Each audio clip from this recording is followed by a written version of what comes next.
Hello students, how are you? I hope you all are doing very well. तो student ये हम लोगों का क्लास 10th का चैप्टर नंबर 5 अरिथमेटिक प्रोग्रेशंस का ये आपका दूसरा लेक्चर होने जा रहा है। ठीक है, पहले लेक्चर में हम लोग जो है अरिथमेटिक प्रोग्रेशन का इंट्रोडक्शन के बारे में हम लोग स्टडी किए थे। ठीक है, इंट्रोडक्शन के बारे में हम लोग स्टडी किए थे कि आपका कोई भी नंबर का जो सेट होगा उसको अरिथमेटिक प्रोग्रेशन में कब बोलेंगे और कब नहीं बोलेंगे। ठीक है, तो उसमें अगर कोई डाउट हो, हम बार बार कह रहे हैं कि कहीं भी कोई डाउट हो तो आप हमसे जो है कमेंट करके सवाल पूछें, हम आपके जो है सवाल का जवाब देने के लिए यहाँ बैठे हुए हैं। ठीक है स्टूडेंट, और ये जो आपका चैप्टर है अरिथमेटिक प्रोग्रेशन, हम लास्ट लेक्चर में भी बताए थे कि आपके एग्जामिनेशन पॉइंट ऑफ व्यू से, आपके बोर्ड एग्जाम, ठीक है, बोर्ड एग्जामिनेशन में भी ये बहुत ही इंपॉर्टेंट चैप्टर होगा। और आपके जो है कॉम्पिटिटिव एग्जाम में भी, चाहे आप जो है कॉम्पिटिटिव एग्जाम जो आप अपियर होंगे अभी क्लास 10th के बाद कहीं भी किसी अच्छे कॉलेज में, यूनिवर्सिटी में एग्जामिनेशन, जब आप एंट्रेंस एग्जाम देंगे इंटरमीडिएट के लिए, या आप जो है किसी भी रेलवे के एग्जामिनेशन में या जो है एसएससी के एग्जामिनेशन में जब आप अपियर होते हैं, तो अरिथमेटिक प्रोग्रेशन से वहां पे भी बहुत सारे सवाल पूछे जाते हैं। तो इस चैप्टर का बहुत ही ज्यादा इंपॉर्टेंस है और इसको अच्छे से आप जो है वॉच करें, एक एक चीजों को वॉच करें, और कहीं भी कोई डाउट हो रही है तो आप हमसे सवाल पूछें, हम आपके हर डाउट को क्लियर करेंगे। ठीक है स्टूडेंट, तो चलते हैं। आज जो हमारा ये लेक्चर होने वाला है ये हमारे एक्सरसाइज 5.1 पे पूरा लेक्चर है। तो आप अपने एनसीईआरटी की बुक में देखिएगा चैप्टर नंबर 5 का एक्सरसाइज 5.1। ठीक है, तो स्टूडेंट अब हम लोग आ चुके हैं अपने एक्सरसाइज 5.1 पे। ठीक है, क्या है यहाँ पे पहला क्वेश्चन आप देखें, इसके कुछ पार्ट्स भी हैं इस फर्स्ट क्वेश्चन के। ठीक है, पहला पार्ट नीचे मेंशन किया गया है, in which of the following situations, यानी कुछ सिचुएशंस दिए हुए हैं, अलग अलग टाइप के सिचुएशंस होंगे यहाँ पे। Does the list of numbers involve make a arithmetic progression, कह रहे हैं कि इसमें जो नंबर इन्वॉल्व होंगे, ये जो सिचुएशन दिया हुआ है उससे आपको एक नंबर का सेट मिलेगा, और वो पूछ रहा है कि क्या वो जो नंबर्स उसमें आ रहे हैं वो अरिथमेटिक प्रोग्रेशन बना रहे हैं कि नहीं बना रहे हैं। अगर बना रहे हैं तो क्यों बना रहे हैं एंड व्हाई। तो अरिथमेटिक प्रोग्रेशन कब बनेगा, जब आपका जब आपका सक्सीडिंग जो टर्म होगा और प्रीसीडिंग टर्म जो होते हैं, सक्सीसिव टर्म और प्रीसीडिंग टर्म, इसका जो डिफरेंस आएगा, अगर कॉमन आ रहा है, अगर डिफरेंस क्या आ रहा है, कॉमन आ रहा है, तो आपका अरिथमेटिक प्रोग्रेशन होगा। कौन से टर्म का, सक्सीडिंग टर्म का, सक्सीडिंग टर्म का और प्रीसीडिंग टर्म का हम जो है डिफरेंस निकालेंगे।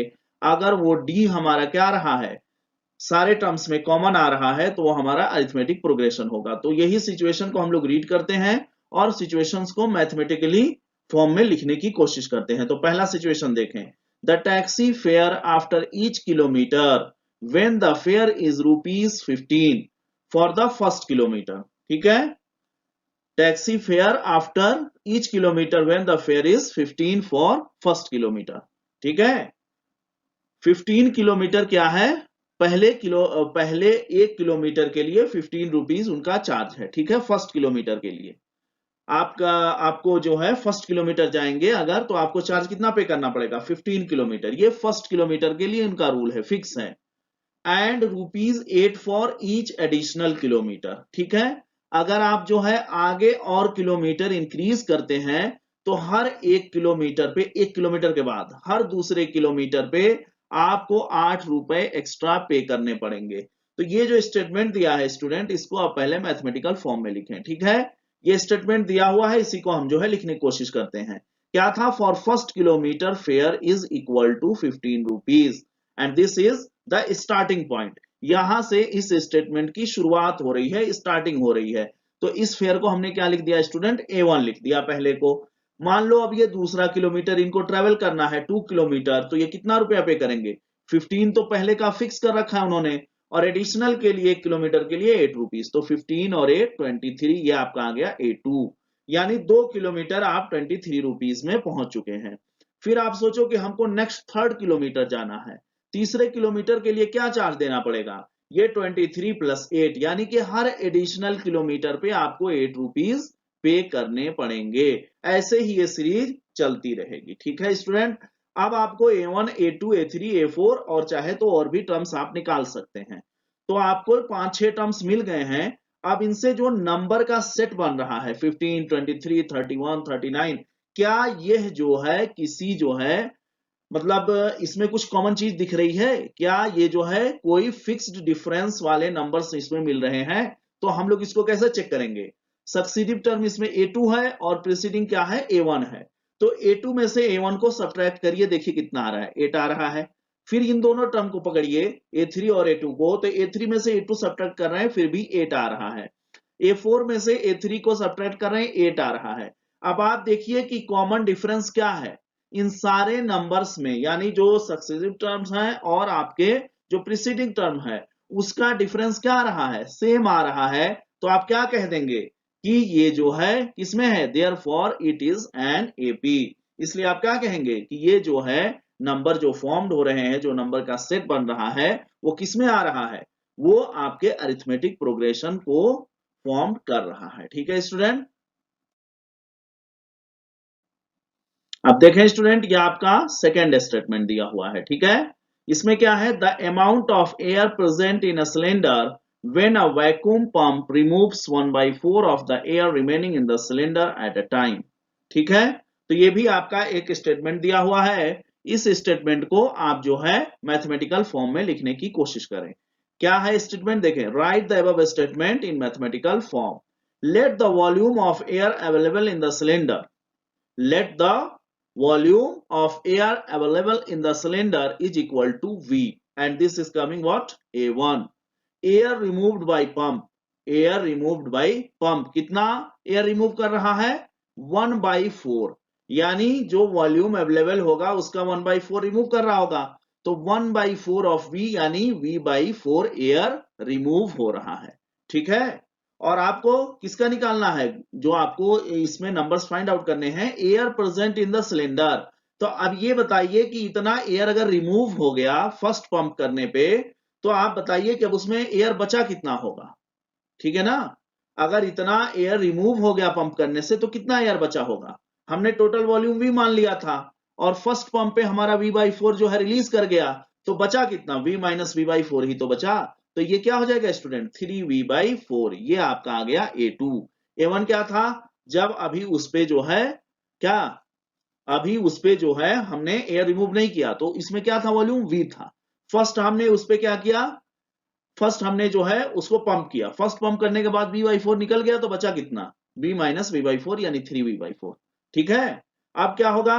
एयर रिमूव्ड बाय पंप, अब बचा हुआ एयर कितना है? 3/4। तो इसका 1/4 वो निकालेगा एयर। ठीक है, फिर जब आप पंप करेंगे तो कितना हो गया? ये 3/16 हो गया वॉल्यूम। वॉल्यूम, ठीक है, इतना वॉल्यूम उसने रिलीज कर दिया। अब बताओ, इतना वॉल्यूम अगर एयर का रिलीज हो गया तो सेकेंड पंप करने के बाद उसमें कितने एयर प्रेजेंट होंगे? तो ये आपका इतना माइनस ये जो एयर रिलीज हुआ है, तो 3V/4 माइनस 3V/16, इसको सॉल्व किए तो क्या आ गया? 9V/16, A3 आपको मिल गया। सिमिलरली अब क्या करेंगे? अब इसका 1/4 जो है क्या होगा? पंप करने के बाद रिलीज हो गया, या आपका एयर उसमें से रिमूव हो गया। अब बचा कितना एयर? तो ये जो एयर था पंप से पहले और जो रिलीज हो गया ये एयर, पंप से पहले वाला और रिलीज वाला, इसको आप सब्ट्रैक्ट करिए। 9V/16 माइनस 9V/64, तो ये क्या बन गया? 27V/64, A4। ऐसे ही आप इसको जो है 1 बाय 1 स्टेप बाय स्टेप और भी पंप क्या थर्ड रिमूवल अभी आया है, आप फोर्थ फिफ्थ सिक्स भी निकाल सकते हैं। लेकिन कहने की बात यह है कि हमने 3-4 निकाल लिए, ये सफिशियंट है। हम जो है अब दो दो को देखते हैं, यानी A1 A2, सबसे पहले इन दोनों को देखते हैं। तो A2 माइनस A1 निकालिए आप। A2 माइनस A1 कितना आ रहा है? 3V/4 माइनस V, क्या आ गया? Minus 1V/4। A3 minus A2 निकाल दें। ठीक है, दो आपके जो कंटिन्यूअस टर्म है उनमें से बड़े वाले में से, यानी नेक्स्ट वाले में से प्रीवियस वाले को सब्ट्रैक्ट करें। तो A3 minus A2 9V/16 minus 3/4, ये कितना आ गया? Minus 3V/16। यहां पे देख लें, A4 माइनस A3 9V/64। ये बताइए क्या ये कॉमन डिफरेंस सेम है? ये मतलब डिफरेंस कॉमन है? ये आपका डिफरेंस कॉमन बिल्कुल नहीं है। तो जब डिफरेंस सेम नहीं है तो क्या होगा? There is not in, therefore it is not in AP. इसलिए आप क्या कहेंगे? इससे जो नंबर फॉर्म हो रहे हैं वो एपी में नहीं होंगे। ठीक है स्टूडेंट, तो आई होप आप लोगों को ये सॉल्यूशन समझ में आ गया होगा। अब ये स्टूडेंट हम लोग आ चुके हैं थर्ड स्टेटमेंट पे। ठीक है, ये क्या है, ये थर्ड स्टेटमेंट आपका सिमिलरली जो है फर्स्ट स्टेटमेंट की तरह है। क्या है, the cost of digging a well after every metre of digging. ठीक है, मतलब वेल उनको जो है डिग कराना है और every metre of digging when it cost ₹150 for first metre. इन्होंने क्या बोला कि 1 मीटर वेल का डिगिंग का जो कॉस्ट है वो ₹150 है फर्स्ट मीटर के लिए, and rises by ₹50 for each subsequent metre. यानी और आगे के जो भी वो डिगिंग करेंगे तो वहां पे पर मीटर क्या मिलेगा, उनको ₹50 मिलेगा। यानी फर्स्ट मीटर के लिए ₹150 और नेक्स्ट और जो भी मीटर वो जो है डिग करते हैं उसके लिए ₹50 इन्होंने कॉस्ट फिक्स कर रखा है। तो अब आप देखें इस जो स्टेटमेंट दिया है इसको मैथमेटिकल फॉर्म में लिखेंगे तो क्या लिखेंगे, cost of digging the well for the first metre is equal to ₹150 और ये क्या कहलाएगा, A1 कहलाएगा। ठीक है, A1 कहलाएगा ना, क्योंकि यहां से स्टार्टिंग हो रही है कॉस्ट की। ठीक है, फर्स्ट मीटर। सेकेंड मीटर का कॉस्ट क्या होगा, 2 मीटर अगर हमको डिग कराना है वेल तो क्या कॉस्ट देना पड़ेगा, फर्स्ट का 150 और एडिशनल जो नेक्स्ट मीटर होगा उसका हमको जो है ₹50, यानी टोटल ₹200 पे करने पड़ेंगे, ये आपका A2 हो जाएगा। फिर थर्ड मीटर के लिए 200 प्लस 50, ऐसे ही फोर्थ के लिए 250 प्लस 50 यानी ₹300। ऐसे ही आप फर्दर और भी मीटर्स के लिए फाइंड आउट कर सकते हैं कॉस्ट। तो यहाँ पे हम लोग चेक कर लेते हैं यहाँ पे सक्सेसिव टर्म और प्रीसीडिंग टर्म का डिफरेंस कितना आ रहा है, यानी हमारा डिफरेंस कॉमन आ रहा है कि नहीं आ रहा है। तो A2 माइनस A1 निकाले 50 आ गया, A3 माइनस A2 निकाले 50 आ गया, A4 माइनस A3 निकाल लिए 50 आ गया। यानी यहाँ पे क्या है, difference is same, therefore it is an AP. इसलिए क्या होगा, ये अरिथमेटिक प्रोग्रेशन होगा। ये जो सेट ऑफ नंबर्स मिल रहे हैं, ये जो नंबर का एक ग्रुप मिल रहा है, इससे जो मतलब आपका जो प्रोग्रेशन फॉर्म होगा वो क्या होगा, अरिथमेटिक प्रोग्रेशन होगा। तो आई होप ये समझ में आ रहा होगा। ठीक है स्टूडेंट, अभी आ गए हम लोग फोर्थ स्टेटमेंट पे। ठीक है, अभी आपका पहला ही प्रॉब्लम चल रहा है, उसमें ये पार्ट्स चल रहे हैं। ठीक है, ये फोर्थ स्टेटमेंट क्या कह रहा है, the amount of money in the account every year when ₹10,000 is deposited at compound interest at 8% per annum। ठीक है, तो क्या हुआ कि किसी ने जो है ₹10,000 डिपॉजिट किया है, कंपाउंड इंटरेस्ट जिसका कितना है, इंटरेस्ट रेट 8% पर एनम है। तो आप पहले कंपाउंड इंटरेस्ट का फॉर्मूला आप यूज करें, आप जानते होंगे।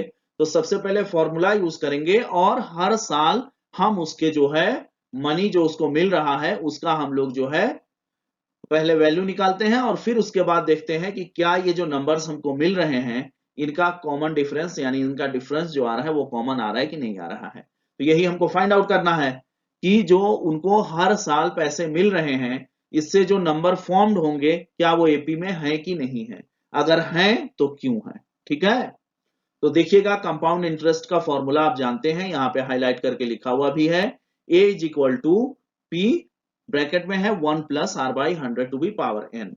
ए आपका क्या है, फाइनल अमाउंट होगा, और पी क्या होगा, आपका इनिशियल यानी उस टाइम का प्रेजेंट अमाउंट होगा। ठीक है, 1 आर क्या है, इंटरेस्ट रेट पर एनम होगा, और एन क्या होगा, नंबर ऑफ ईयर। ठीक है, तो यहाँ पे देखें प्रेजेंट अमाउंट 1000 है, टोटल अमाउंट आफ्टर 1 ईयर, यानी n इज इक्वल टू 1 के लिए हम लोग ये फॉर्मूला लगाते हैं और देखते हैं एक साल के बाद उनका पैसा कितना हो जाता है। ठीक है, तो यहाँ पे देखें 1 ईयर के बाद पैसे कितने बन रहे हैं, 10,000 multiply by 1 plus 8/100 to the power 1।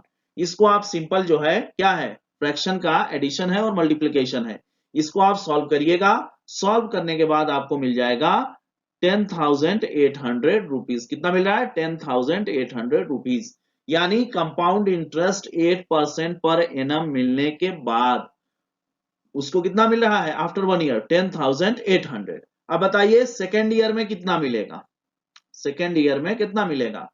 तो फिर आप जो है सेकेंड ईयर का फॉर्मूला अप्लाई करिए।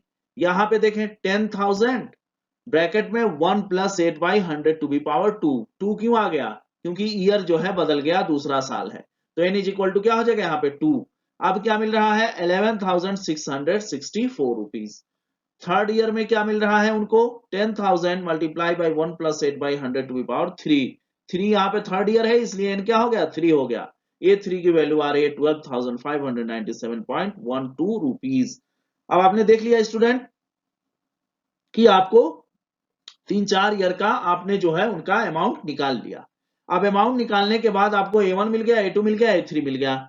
ठीक है, इससे आप जो है कॉमन डिफरेंस फाइंड आउट करने की कोशिश करें, इससे आप डिफरेंस निकालने की कोशिश करें। तो A2 माइनस A1 पहले हम निकालेंगे। ठीक है, तो A2 माइनस A1 क्या बन रहा है 10,000 1 plus 8 by 100 to the power 2 minus इतना इतना करके ये बन रहा है ना। हमको क्या मिल गया 864 रुपीज। A3 माइनस A2 निकाल रहे हैं तो 933.12 रुपीज मिल रहा है। तो डिफरेंस जो आ रहा है स्टूडेंट वो क्या आ रहा है डिफरेंट है। डिफरेंस जो है वो डिफरेंट है, सेम नहीं है। इसलिए आप क्या कहेंगे इस फॉर्मूले पे इस स्टेटमेंट से जो आपके नंबर्स मिल रहे हैं वो एपी में नहीं है, वो अरिथमेटिक प्रोग्रेशन में नहीं है। ठीक है, तो आई थिंक आप लोगों को ये समझ में आ रहा होगा। ठीक है स्टूडेंट, अब हम लोग आ चुके हैं अपने एक्सरसाइज 5.2 के प्रॉब्लम नंबर 2 पे। ठीक है, ये प्रॉब्लम नंबर 2 क्या कह रहा है right first 4 terms of the AP. ठीक है, एपी के फर्स्ट 4 टर्म्स आपको लिखने हैं। ठीक है, when the first term A and the common difference D are given as follows. क्या है कि आपके 4-5 इसमें पार्ट्स हैं इस प्रॉब्लम के, और इसमें ए और डी का वैल्यू दिया हुआ है। ए क्या है फर्स्ट टर्म है और डी क्या है आपका कॉमन डिफरेंस है। ठीक है, तो देखें और इसको जो है लिखने की कोशिश करें आप। तो here it is given a is equal to 10 first problem के लिए, फर्स्ट पार्ट के लिए। ठीक है, a is equal to 10 and d is equal to 10। ठीक है, अब आपको याद होगा हमने लास्ट लेक्चर में आपको कुछ नोट्स लिखाए थे, की नोट्स करके हमने लिखा था वहां पे। ठीक है, तो की नोट्स में आप जाके देखेंगे तो वहां पे हमने एक फॉर्मूला बताया था एपी के लिए कि अगर कोई भी सेट ऑफ नंबर्स जो है एपी में हैं तो उनका जनरल फॉर्म कैसा होगा। तो उसका जनरल फॉर्म होगा student we know that the general form of an AP can be written as, कैसे लिख सकते हैं अगर मतलब कोई भी अरिथमेटिक प्रोग्रेशन में अगर कोई भी सेट ऑफ नंबर हैं, कोई भी नंबर्स हैं, उनको अगर आप एपी में लिखना चाहें तो उनका जनरल फॉर्मूला क्या होगा, उनका जनरल फॉर्मूला ये बनेगा। पहला टर्म ए होगा, पहला टर्म ए होगा, दूसरा टर्म आपका ए प्लस डी होगा, तीसरा टर्म आपका ए प्लस 2d होगा। ठीक है, चौथा टर्म आपका ए प्लस 3d होगा। ऐसे ही ये जो है आगे बढ़ता चला जाएगा अगर ये अरिथमेटिक प्रोग्रेशन में है। तो आपके प्रॉब्लम ने पहले ही बोल दिया कि ये एपी में है और इसका फर्स्ट टर्म ये है, कॉमन डिफरेंस ये है। ठीक है, तो पहला टर्म क्या लिखेंगे a1 is equal to a is equal to 10, पहला टर्म मिल गया। दूसरा a2, a1 क्या है a है तो 10 मिल गया। a2 क्या है a प्लस डी, यानी a प्लस डी क्या है 10 प्लस 10 यानी 20। तीसरा टर्म क्या होगा यानी ये आपका a1 सॉरी ये आपका a2, ये आपका a3 और ये आपका a4, यही निकालना था ना। तो यहीं पे ये फॉर्मूले पे आप इसको पुट करके निकाल लीजिए। ठीक है, सिमिलरली आपने a3 निकाल लिया और फिर आपने a4 निकाल लिया। तो आई होप इसमें कोई बड़ा मसला नहीं आने वाला है, इसको आप जो है सॉल्व कर लीजिएगा। ठीक है, आ जाइए सेकंड पार्ट पे। सेकंड पार्ट क्या कह रहा है a is equal to -2 d is equal to 0। फिर वही यहाँ पे फॉर्मूला लगेगा एपी के जनरल फॉर्म का। आप जो है फॉर्मूला कैसे लिखते हैं फर्स्ट टर्म ए, सेकंड टर्म ए प्लस डी, थर्ड टर्म ए प्लस 2d, फोर्थ टर्म ए प्लस 3d। ठीक है, तो यहाँ पे a1 इज इक्वल टू क्या हो गया a and this is coming how much -2। फिर a2 इज इक्वल टू क्या होगा a प्लस डी यानी -2 प्लस 0, फिर आ गया -2। ठीक है ना, 0 ऐड करने से कोई फर्क तो पड़ेगा नहीं। Third term a plus 2d -2 plus 2 multiply by 0, अगर 0 से मल्टीप्लाई हुआ 0 हो गया, सेम वही आ गया -2। फोर्थ टर्म भी आपका -2 आएगा। ठीक है, तो आई होप आप लोगों को ये सोल्यूशन समझ में आ रहा होगा स्टूडेंट। ऐसे ही अब देख लें आप थर्ड पार्ट में क्या है, a का वैल्यू 4 है, d का वैल्यू -3 है, ये दिया हुआ है प्रॉब्लम में। ठीक है, तो फिर हमने वही फॉर्मूला यूज किया, a1 निकाल लिया, a2 निकाल लिया, a3 निकाल लिया और a4 निकाल लिया। ठीक है, सिमिलर बस इसी में आपको d का वैल्यू पुट कर देना है और उसको सॉल्व कर लेना है, आपको a1 a2 a3 a4 मिल जाएंगे। सिमिलरली इस प्रॉब्लम में भी वही करना है और आपके फिफ्थ प्रॉब्लम में भी वही करना है। तो आई होप इसको ज्यादा एक्सप्लेन करने की जरूरत नहीं है, हमने जो है एक दो प्रॉब्लम इसको एक्सप्लेन कर दिए। बाकी हमारे ख्याल से आप इसको जो है खुद सॉल्व कर लेंगे। ठीक है स्टूडेंट, और अगर कोई भी डाउट होता है, नहीं सॉल्व होता है, तो प्लीज आप कमेंट करें, सवाल पूछें, हम आपके डाउट को क्लियर करेंगे। ठीक है ना। अब हम लोग आ गए हैं अब हम लोग आ गए हैं स्टूडेंट ये थर्ड प्रॉब्लम पे। ठीक है, क्या कह रहा है third problem, for the following APs, नीचे क्या है, अरिथमेटिक प्रोग्रेशंस दिए हुए हैं। ठीक है, write the first term and the common difference, आपको ए और डी फाइंड आउट करना है, A is equal to what and D is equal to what, सारे प्रॉब्लम में। ठीक है, तो ए क्या होता है, फर्स्ट टर्म, तो यहाँ पे एपी दिया हुआ है, here AP is given 3 1 -1 -3 comma dot dot dot. ठीक है, और ये कैसा एपी है, ये भी साथ में रिवाइज करते चलें, ये आपका लास्ट टर्म यहाँ पे नहीं मेंशन है, तो ये क्या है, इनफाइनाइट एपी है। ठीक है, जब लास्ट टर्म उसमें ना हो तो उसको क्या बोलते हैं, इनफाइनाइट एपी बोलते हैं।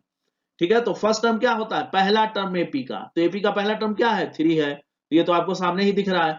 कॉमन डिफरेंस कहां से निकलेगा, आपने अगर ये दोनों टर्म को पकड़ा है तो इसमें इसमें क्या है, लास्ट टर्म ये है और फर्स्ट टर्म ये है, यानी सक्सेसिव टर्म ये है और प्रीसीडिंग टर्म ये है। सक्सेसिव क्या है, 1 है और प्रीसीडिंग आपका 3 है, यानी 1 -3 फाइंड आउट करिए, -2 आ रहा है। फिर ऐसे दो दूसरे में जाके देखिए, -1 माइनस प्लस 1, दूसरे में जा रहे हैं तो क्या मिल रहा है, -1 माइनस प्लस 1, माइनस माइनस क्या, माइनस प्लस क्या हो जाएगा, माइनस, यानी यहां से भी -2 आ रहा है। ऐसे ही नेक्स्ट में जाके देख लें, तो क्या है, -3 माइनस -1, यानी माइनस माइनस क्या हो जाएगा, प्लस, यानी -3 और +1 क्या हो जाएगा, -2 हो जाएगा। तो आप देख रहे हैं तीनों में डिफरेंस एपी है, तो जाहिर बात है डिफरेंस जो है कॉमन आएगा। वो जो कॉमन डिफरेंस आया वो क्या आ रहा है, D is equal to -2।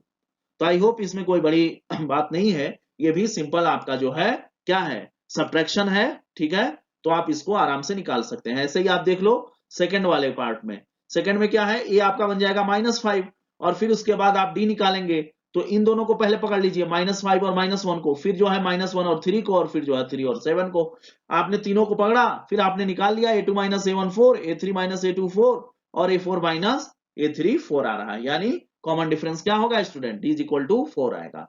Similarly आप जो है थर्ड प्रॉब्लम भी सॉल्व कर सकते हैं आराम से, और जो है फोर्थ प्रॉब्लम भी आप आराम से सॉल्व कर सकते हैं। ठीक है ना, तो इसमें कोई इतना बड़ा कैलकुलेशन नहीं है, आपके सामने सॉल्यूशन भी हमने कर दिया है, आप इसको देख लीजिएगा, और अगर कोई डाउट हो तो आप सवाल पूछिएगा। ठीक है ना स्टूडेंट, आई होप आप लोग इसको समझ गए होंगे।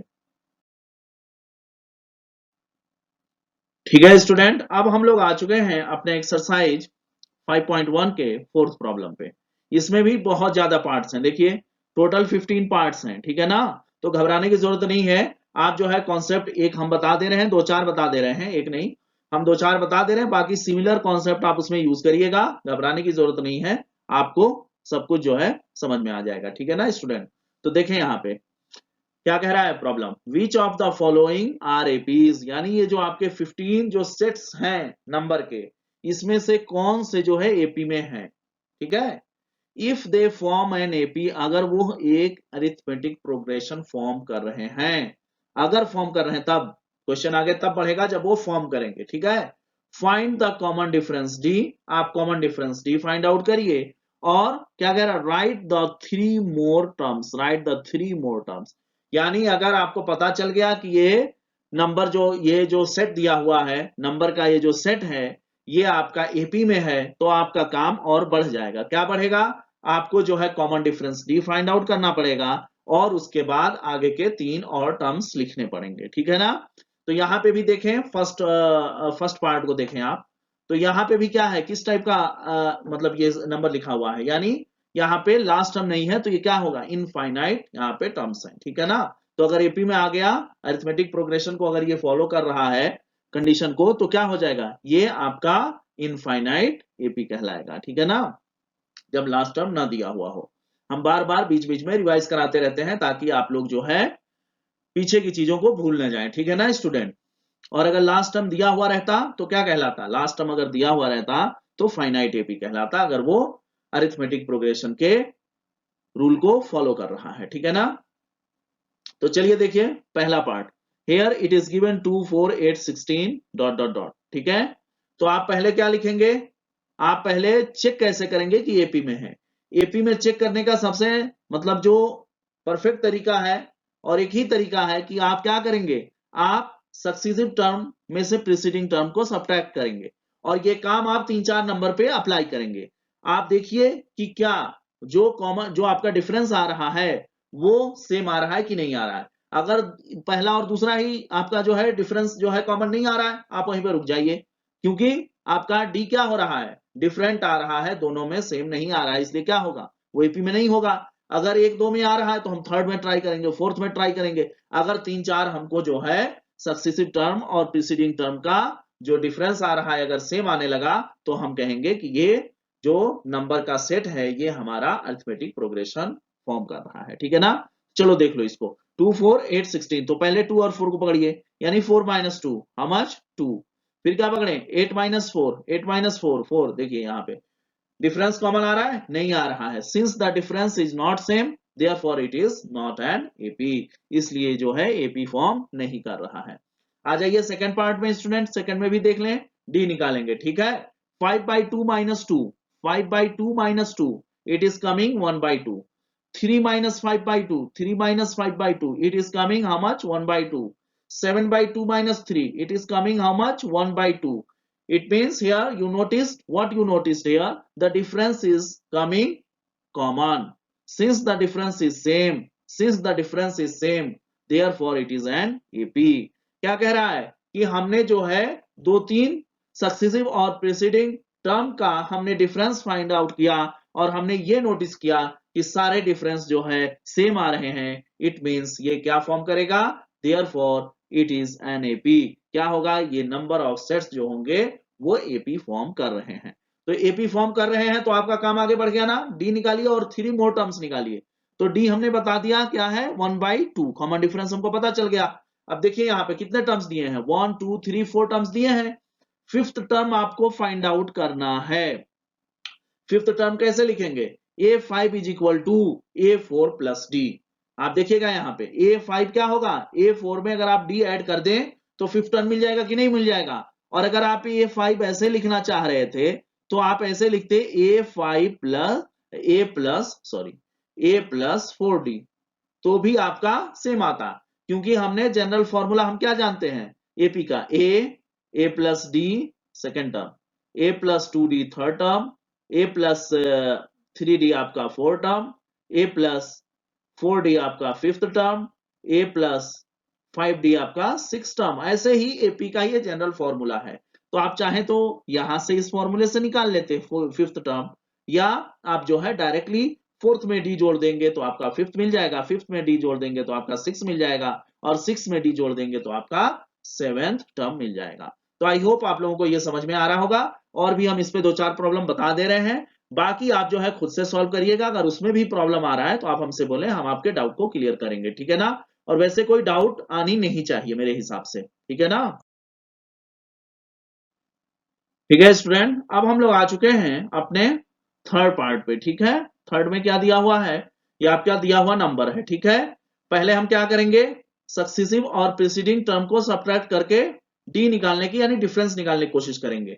तो देख रहे हैं -2 -2 -2, तीनों का हमने डिफरेंस निकाल लिया। क्या मिल गया, डिफरेंस सेम आ रहा है, इसलिए ये क्या फॉर्म करेंगे, अरिथमेटिक प्रोग्रेशन फॉर्म करेंगे। तो यहां तक तो चीज क्लियर हो गई। अब जब अरिथमेटिक है तो काम बढ़ गया ना, क्या बढ़ गया, कॉमन डिफरेंस लिखिए, यानी -2 आ रहा है कॉमन डिफरेंस। फिर नेक्स्ट टर्म लिखिए, तो a4 में आप d ऐड कर देंगे तो आपको a5 मिल जाएगा, a5 में d ऐड कर देंगे तो आपको जो है a6 मिल जाएगा, और a6 में d ऐड कर देंगे तो आपको a7 मिल जाएगा। ठीक है ना, ऐसे ही आ जाओ फोर्थ पार्ट पे। ठीक है, फोर्थ में ये नंबर्स दिए हुए हैं, डिफरेंस निकाल लो स्टूडेंट।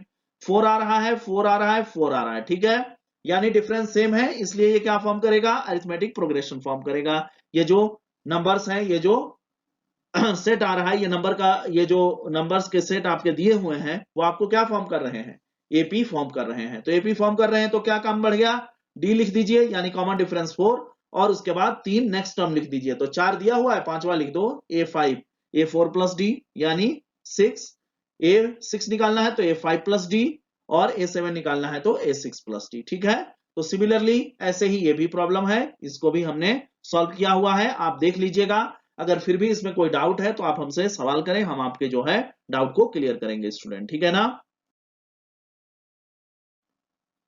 अब ये हम लोग आ चुके हैं स्टूडेंट 6 पार्ट पे, ठीक है। हियर इट इज गिवन, वो आपके प्रॉब्लम में दिया हुआ है 6 पार्ट, आप देखें तो क्या है 0.2 कॉमा 0.22 फिर कॉमा 0.222, ऐसे ही ये सीरीज आगे बढ़ रहा है, ठीक है। तो आप क्या करेंगे, सबसे पहले डिफरेंस फाइंड आउट करिए।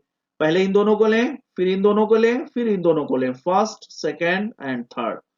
3 बार डिफरेंस निकालें और देखें क्या कॉमन आ रहा है। तो a2 minus a1 0.02, a3 minus a2 0.002, ठीक है। a4 माइनस a3 कितना आ रहा है 0.0002, यानी डिफरेंस कॉमन नहीं है। डिफरेंस कॉमन नहीं है तो क्या होगा, ये आपका अरिथमेटिक प्रोग्रेशन फॉर्म नहीं करेगा, ठीक है ना।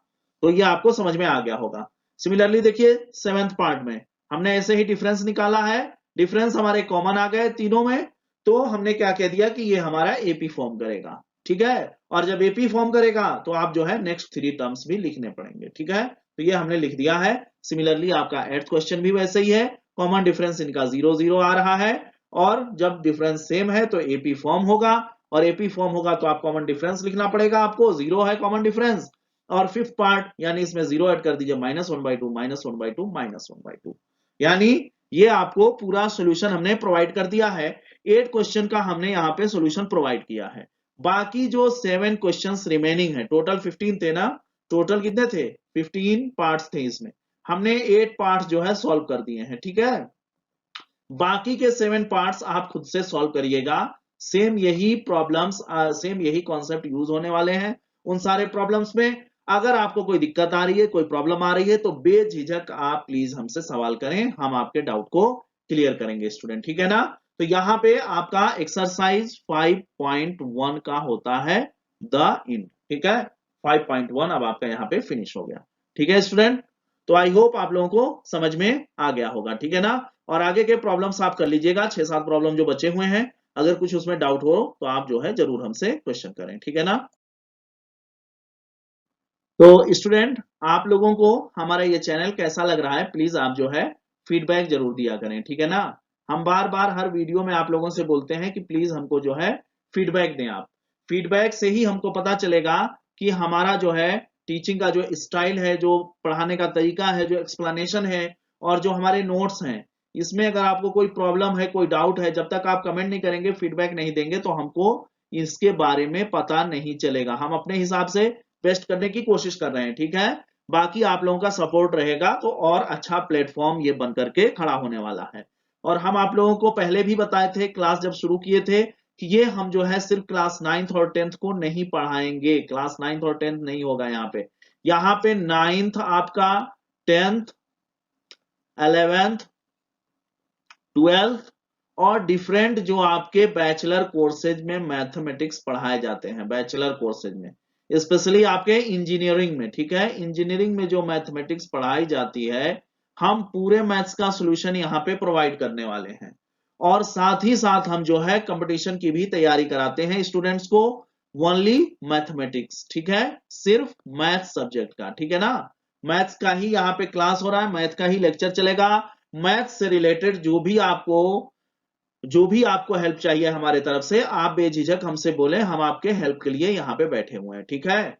और हम चाह रहे हैं कि फ्री ऑफ कॉस्ट स्टूडेंट को एक बेहतरीन क्वालिटी का मैथमेटिक्स जो है सीखने का मौका मिले, ठीक है। हमारी कोशिश इसी पे फोकस है, हमारी पूरी तरीके से फोकस बनाए हुए हैं कि किस तरीके से हम अपने क्वालिटी को डे बाय डे इंप्रूव करें, ठीक है, ताकि हमारे स्टूडेंट्स को इधर उधर भटकने की जरूरत ना पड़े। बहुत सारे चैनल यूट्यूब पे अवेलेबल हैं, लेकिन एक ऑथेंटिक चैनल पे आप पहुंच गए हैं। आप अगर एक बार इसको वॉच कर लिए, आप समझिए कि आप एक ऑथेंटिक चैनल पे आ गए हैं। आपको यहाँ पे जो भी प्रॉब्लम के सॉल्यूशन मिलेंगे, जो भी कॉन्सेप्ट मिलेंगे, वो आपको और जगह से बेहतर ही कॉन्सेप्ट और सॉल्यूशन प्रोवाइड करेंगे हम। और वो भी हम आपको बार बार कह रहे हैं कि विदाउट एनी फीस, ठीक है। अगर आपको कोई स्पेशल क्लासेस चाहिए तो उसके लिए आप हमसे जो है कंसल्ट करें, हम उसके लिए जूम पे भी क्लासेस लेते हैं, जूम पे भी हम क्लास अरेंज कर सकते हैं आप लोगों के लिए, ठीक है ना स्टूडेंट। तो आई होप आप लोगों को हमारे ये लेक्चर पसंद आ रहे हैं। बाकी अगर कुछ भी डाउट है तो प्लीज आप लोग जो है कमेंट करें, सवाल पूछें, हम आपके सवाल का जवाब देने के लिए यहाँ पे बैठे हुए हैं। और आप लोगों से यही रिक्वेस्ट है बार बार कि प्लीज आप लोग हमारे इस चैनल ER मैथ्स एकेडमी को अपने साथियों के साथ, अपने जो है आसपास के बच्चे जो इसके लिए रिक्वायर्ड हैं उन तक आप ये जो है चैनल को पहुंचाएं, ताकि वो लोग भी जो है मैथमेटिक्स बहुत अच्छे से सीख सकें। आसानी से एक प्लेटफॉर्म पे सारा मैथमेटिक्स जो है धीरे धीरे आ रहा है, और आई होप आप लोगों को मैं जो है 2-4-6 महीने में सब कुछ डिलीवर करूंगा, ठीक है ना। तो आप लोग बने रहे हमारे इस चैनल से। बहुत बहुत शुक्रिया आप लोगों का वॉच करने के लिए। Thanks a lot for watching.